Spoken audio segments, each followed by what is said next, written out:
Thank you Genesis Gold Group for sponsoring this video. Hello YouTubers, Alaska Prepper here. Ladies and gentlemen, I am really tired of talking about this, but I have to continue to talk about this because new information continues to come out and we need to know this. We need to know that this is happening, and we need to know how catastrophic it will be if we allow the powers be to have these regulations go through and actually be implemented. It will starve billions of people. And that's not me saying this. This is people who have degrees from MIT, right? The Massachusetts, Institute for Technology, I believe that stands for, from Princeton. These are people that are coming out saying these policies that you're pushing through are going to end up killing millions, if not billions of people. Before we continue, ladies and gentlemen, I wanted to share with you a quick clip on me keeping my word and paying it forward by doing a $500 donation to the Fairbanks RCPC.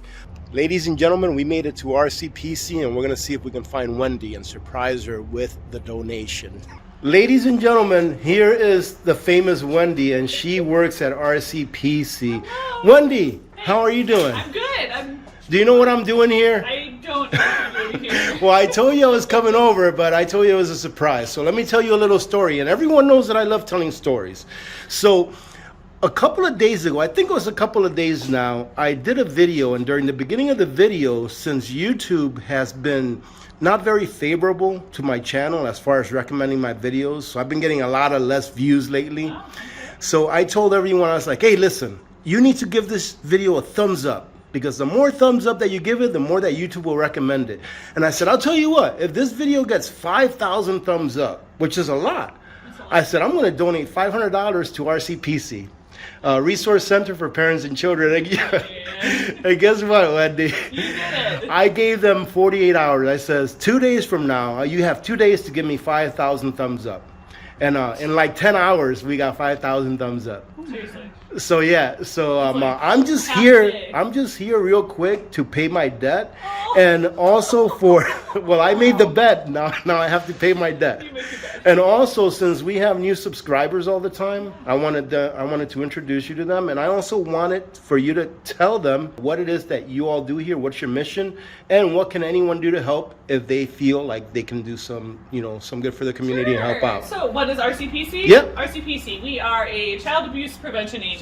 So we house Interior Alaska's Child Advocacy Center, known as Stevie's Place. So if kids have been a victim of child abuse, they can come here and talk about that here. We also offer family services, where we offer parenting classes. We offer supervised visits for reunification of families, and then we have a behavioral health program too, where kids that have been seen in a CAC, a Child Advocacy Center, can come and get therapy about it. 1, 2, 3, 4, 5, 6, 7, 8.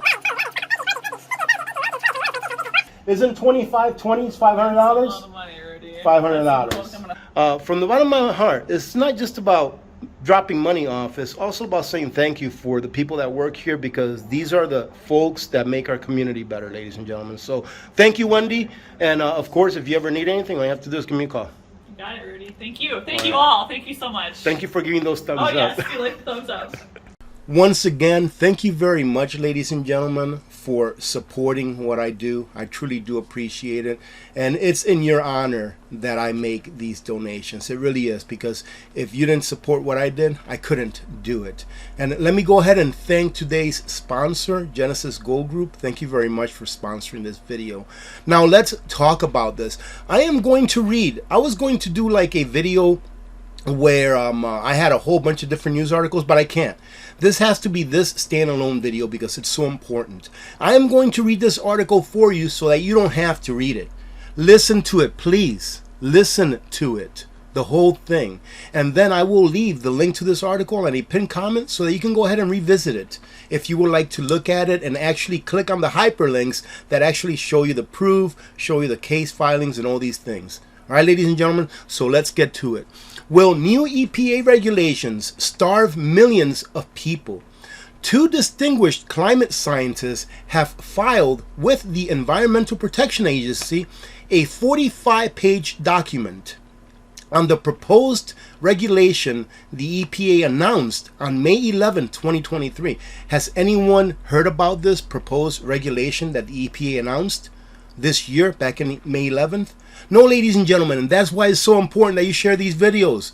That is why it is so important that you give videos like this a like, so that hopefully the YouTube algorithm can pick it up and share with other people as well. Ladies and gentlemen, we cannot allow these, what I would call non-governmental organizations, because the EPA, I don't believe, was elected by anyone, and the laws or rules that they pass carry the law behind it. I feel that that is completely wrong, especially when they are being told by collegiate superstars, as these people that are commenting on that regulation they put through on the 11th of May of this year, that, hey, this is going to end up killing millions, if not billions of people. This regulation would require that nearly all of coal and gas powered plants in the U.S. to capture almost 90% of their carbon dioxide emissions by the year 2038 or shut down. Let me ask you a question. Any energy producing company that's out there, think about whatever company it is that produces energy, electricity for where you live. Why do they do it? Why do they provide that service? I'll tell you. They provide that service because they want to make a profit. So two things are going to happen. One of two things will happen if this regulation goes through and it sticks. Number one, the energy providers, they're going to go ahead and adhere to these regulations, and they're going to install what I believe are called scrubbers. They scrub the air out of the CO2 out of them. They take CO2 and they bury it somewhere, whatever, right? They're going to install all these scrubbers, and these scrubbers are going to be very, very expensive, and they are very expensive. And guess what? Your electricity rates will double, triple, right? That's one scenario. The second scenario is they're going to be like, we can't afford to do it. We're shutting down. And then what? Solar panels? I love solar panels. You all know that. But I always get a few people saying, oh, you just don't want to, get along with the times and stuff. No, solar panels are great, but they're not going to power our nation. At least not the ones we have now.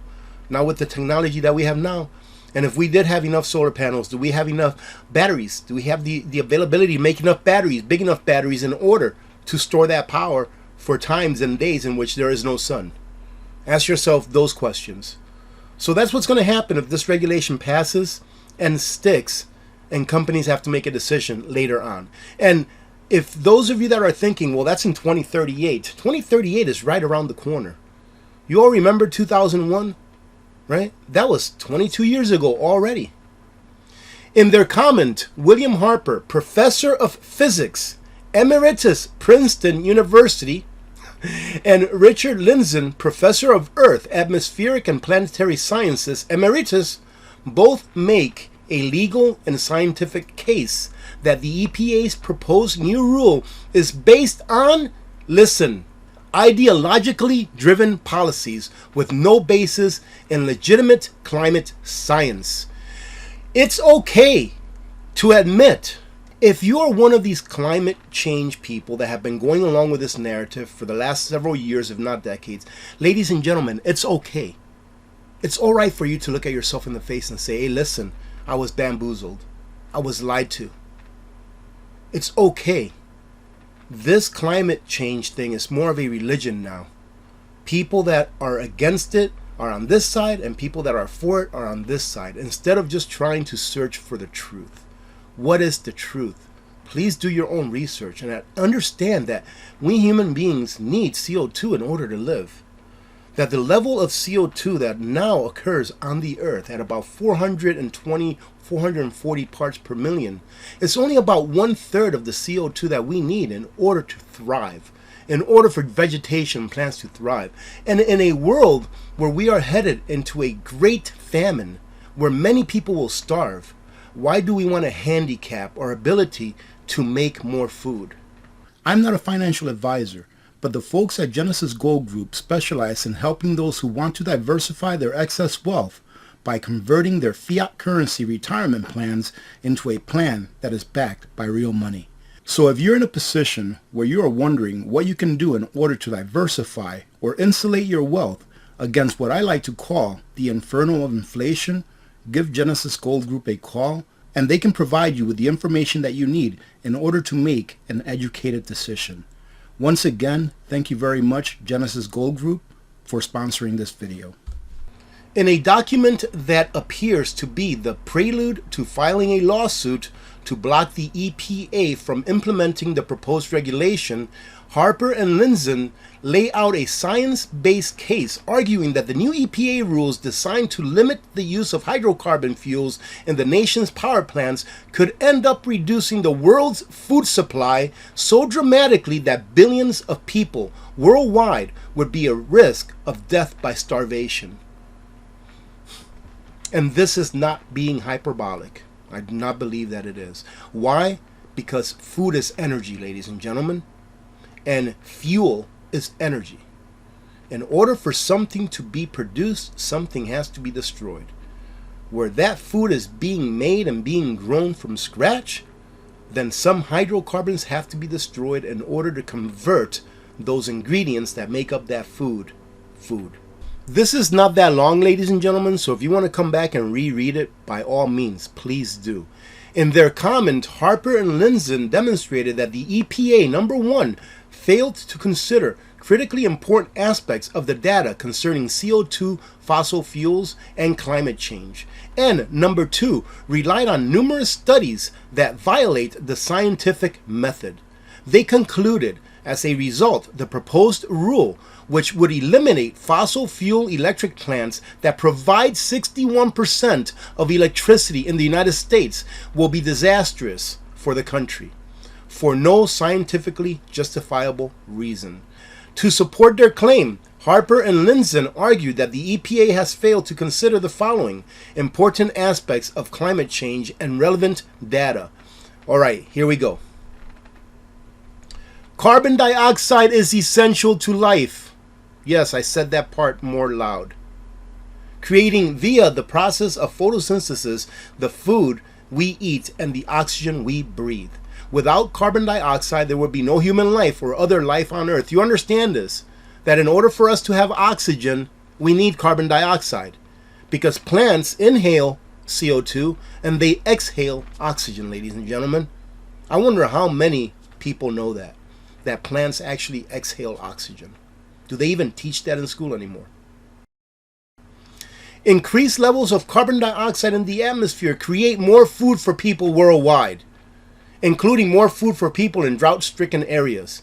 To illustrate, increases in carbon dioxide over the past 2 centuries since the Industrial Revolution, from about 280 parts per million to about 420 parts per million, caused an approximate 20% increase in the food available to people worldwide, as well as an increased greening of the planet and a benign warming in temperature. Fossil fuels are indispensable in creating nitrogen, fertilizer, and pesticides that feed nearly half of the world. Their combustion releases carbon dioxide and thus increases plant growth via increased CO2 fertilization effect, creating more food worldwide, and they provide the most reliable, efficient, and low-cost energy for many uses, including the production of 61% of the nation's electricity. Ladies and gentlemen, when you hear these countries saying, or these heads of states saying, yeah, we need to eliminate fertilizer because we can't put any more nitrogen into the ground, what they're saying is that we are going to starve you. You understand this? I am probably preaching to the choir, because most of the people that will be affected by these policies are people that get our exported foods, or countries that need to import their foods, because the United States exports a lot of foods. But if we begin to implement these policies and they actually come to fruition, we will probably still have enough food to feed the people in America. However, it will be a lot more expensive than what it is now, even though it's really expensive now as it is. But we would be able to export even less than what we normally do, starving those other countries that rely on our exports, i.e. their imports. The number of people worldwide who are moderately or severely food insecure is about 2.3 billion. 2.3 billion, ladies and gentlemen. Many of those will starve to death, including over 900 million who face severe food insecurity. Each ton of carbon dioxide emissions reduces the amount of food available worldwide. net zero would reduce carbon emissions by over 40 gigatons every year, and consequently would proportionally reduce the amount of food produced. Without the use of inorganic nitrogen fertilizers derived from fossil fuels, the world simply will not achieve the food supply needed to support 8.5 to 10 billion people, resulting in widespread starvation. I am sure that there are some people who are sick enough to think that that is a good thing. I don't, ladies and gentlemen. These people that say that our planet is overdrawn, that our planet is overpopulated, they don't think about the 30 or 40% of all of the land that exists just in the United States. I think it's like 30 or 40% of all of the land in the United States is off limits. You can't build houses on it. They're national parks. They're off limits. The government says, nope, you can't use them. All right, so we are not overdrawn as a world. All right, we have plenty of land for plenty more people. They've demonstrated that the IPCC has ignored specific data that proves that there is no risk that fossil fuels and carbon dioxide will cause catastrophic warming and extreme weather. They've ignored the things that is not in line with their agenda, and they push those things that are, like, for example, oh my goodness, this year was the hottest year ever on record. And all you got to do is just go back 100 years and you'll see that there were days that were a lot hotter than what we had. But that's not what they want you to know. All of the models that predict catastrophic global warming fail the key test of the scientific method. They grossly overpredict warming versus actual data. 600 million years of data prove that today's CO2 levels, listen, of 420 parts per million is very low and not high.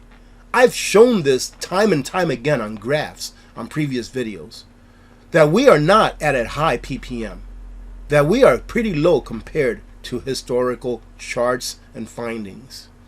600 million years of data show that higher CO2 levels do not cause or even correlate with higher temperature, and that's why now they have to go to nitrogen, because nitrogen is going to be the new boogeyman. And here they say that even today's lower levels of CO2 is not going to affect any kind of global warming effect, ladies and gentlemen. That water vapor from that Mount Tonga that erupted a year and a half ago or so is causing more global warming right now, a year and a half after it occurred, than all of the CO2 that's in the atmosphere right now. We will have global warming because of that water vapor, the 40 trillion gallons of water vapor that was spewed into the atmosphere by Mount Tonga. We will have global warming for the next 4 or 5 years because of that. And the mainstream media is going to have a heyday because we're going to have warmer winters, we're going to have warmer summers because of all that water vapor that's in the atmosphere, and they're going to have a heyday scaring the bejesus out of anyone that will listen and is gullible enough to take their word instead of doing your own research. And here it says that another defect that they found is that the EPA is using this new rule from IPCC data that is not really good data. All right, this data, yet unknown to most, IPCC rules require that IPCC governments control what IPCC reports as scientific findings on CO2, fossil fuels, and anthropogenic climate change. Anthropogenic, for those of you that don't know, is called man-made. All right, ladies and gentlemen, not scientists. All right, ladies and gentlemen. So they're saying that pretty much the data that the IPCC is going off of is pretty much an ideological, data-driven finding, not a scientific-driven finding. IPCC governments meet behind closed doors and control what is published in its summaries for policymakers, detailed below, which then control what is published in full reports. It's all having control of the data so that they can have control what is fed to you, ladies and gentlemen. That's why it's important for people like these. I consider these gentlemen heroes because they're going outside of their comfort zone. Why? Because they know that they're going to be attacked from every side, because they are actually projecting and posting the things that are true instead of what they feel like. Right? And you notice that in this entire article, it hasn't said once whether these gentlemen are Democrats or Republicans or Green Party or Independent or whatever. It doesn't matter, because to science, it doesn't matter what side you're on, because science is not an ideology. Science is just a whole bunch of facts, and what they're presenting is facts. All right, ladies and gentlemen, I hope you get something out of this. I really encourage you to take a look at the article. I'll leave the link on a pinned comment, and I hope that you go back and revisit it and understand. All right, I would say that this video is more so for those of you that still haven't awakened. Understand, maybe this is your first step. Take that first step and take a look at these things for yourself, ladies and gentlemen. All right, don't believe me. Don't believe these guys. Go ahead and look at this. Look at the information.